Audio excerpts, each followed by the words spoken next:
हम भूनने जा रहे हैं। ये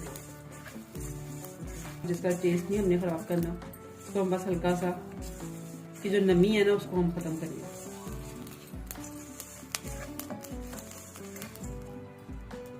अब इसमें मैं ये सुर्ख मिर्चें साबुत ये डालने जा रही हूँ। इसको हम हल्का सा इसको भूनेंगे।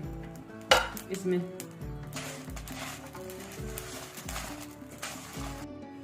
ये देखिए ये हो गया, अच्छी तरह हमने इसे भून लिया। अब इसको हम ना अच्छी तरह इसको हम ग्राइंड करने जा रहे हैं। इसको हम अच्छी तरह पीसेंगे, फिर मैं आपको दिखाती हूँ। ये ठंडा हो जाएगा, उसके बाद हम इसको ग्राइंड करेंगे।